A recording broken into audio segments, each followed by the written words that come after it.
This is a portrait of my mother, who was doesn't give her age. Annie Hansel, or Annie Green as she was born, who had red hair, so I remember hearing about her. But I think it was actually more of a semi-red. This is Auntie Dolly, or Auntie May Neal, being her married name. She played the piano. She was my mother's sister, of course. This is Grandfather Green, my mother's father. I can't say very much more about him. He had a dog called Toby, which bit my brother's nose off. This is a picture showing my mother's parents, Mark Green and, I've got the name now. Grandmother. And grandmother. So we're sitting in the centre of the group. This is a larger group in which embodies the previous slide with the two people in the centre. These are the Gukov sisters. I don't know much about them, but we heard a lot about them from our parents. I take it they were friends or near relatives who lived in Leicester. This is a wedding photograph of my father and mother. This is a close-up of the bride and groom. Seated on the right is my grandmother Hansel,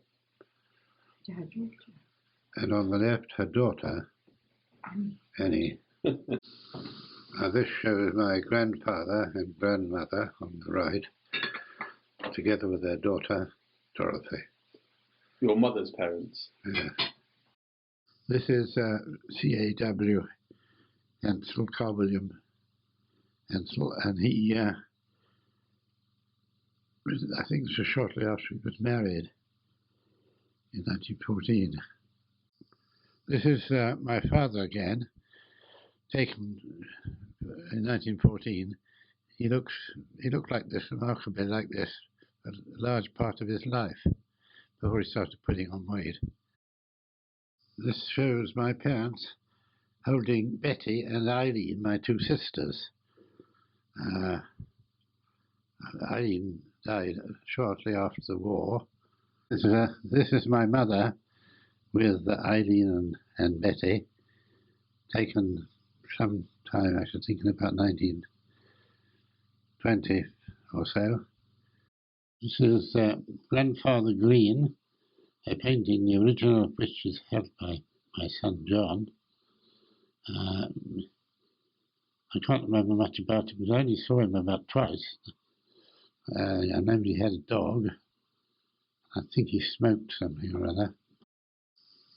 This is a family group in which Betty and Eileen are present, myself, and somebody else. Who's the other one? Trevor. Oh, and Trevor, yes. How much younger was Trevor than you? Trevor was about 2 years younger than me.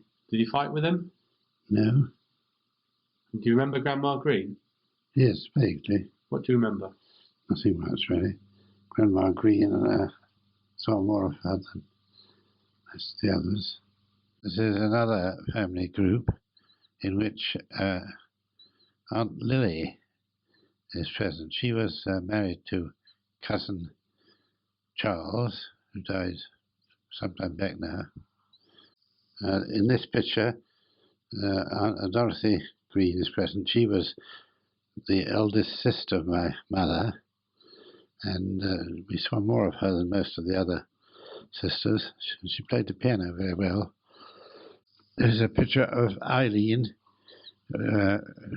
She had a TB extensively and died just after the war was finished. Here she's seen with a horse. She was very keen on horses and riding and that sort of thing. Did she marry? And she married Bob Armstrong. He's still alive somewhere in Bedford. And did they have any children? No children, no. If you've got TB, you can't have children. This shows Betty on her wedding day. What can you remember of that day? Nothing. Too much to drink? I don't think so. This is taken after Betty's wedding. Eileen is one of the few pictures we got of her. Is in the back, the first one at the back, and she's looking at it. She's the first on the left. This was probably taken after Betty's wedding. This is a photograph of Alan, who was the youngest of three brothers. We haven't got a lot of pictures of him because he was away a lot of the time.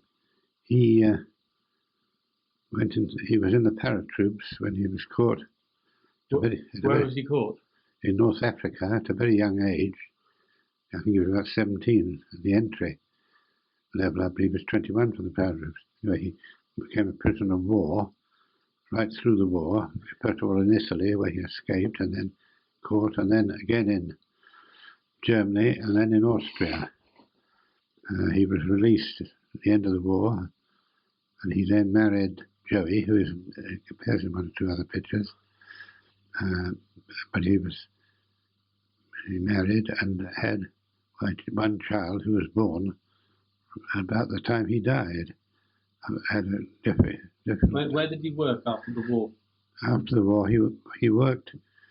He went to Cornwall to the College of Mining and Mines, and then he was a mining engineer and spent most of his time overseas in Zambia and such like places, prospecting for various substances. This picture was taken in Linden Road, which was the nicest house we lived in, and we had a tennis court on which this photograph is taken. Was it a schoolhouse? No, it was. Were you any good at tennis? No, not much. Nobody was any much good at it. It's like having a court. Well, it was there when we bought it for the house. By this time, Colonel Hansel had gone back to teaching at Bedford School because the science teachers had been called up. Just before this, he had been responsible for the building of the big new science block at Bedford School. This is Carl and Annie Hansel at Bromham Road. Trevor used to tell me stories about his father's driving. He used to go out with his wife to get specimens from ponds to take back to school when he was working there. But his driving generally was known not to be his strong point. He was once going along with Trevor in the car and he said, "See that hole in the hedge there? Well, don't tell your mother, but I went through that the other day." This shows my father hitting at a cricket ball. When he first went to Bedford School in about 1913, the assistant groundsman was of youth called Jack Hobbs, who subsequently, of course, became a leading British cricketer. And was your father a keen cricketer? Yes, he was a fairly keen cricketer. Watching or playing? Playing. Who for? Well, when he was at college. This is a photograph of my father after he had retired. I think he had this photograph taken, which he gave with things where he had to produce a photograph. What did he do in his retirement? We worked like the devil. On what? Well, he wrote a book and he had all sorts of things. What was the book about? Well, he published. This was a large thesis on numerical methods in mathematics. He got a prize for it from the Royal Society of Engineers or something of that sort. Did you see much of him at this time? Not a great deal. Well, I saw when I was in Bedford, but not much otherwise. He wasn't really well. He had angina or something. When did he die?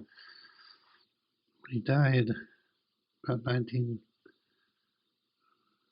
he died before, after the war, but fairly shortly after the war. Not far after this. This is 1950. He died, yes, it would have been about 1955, I should think.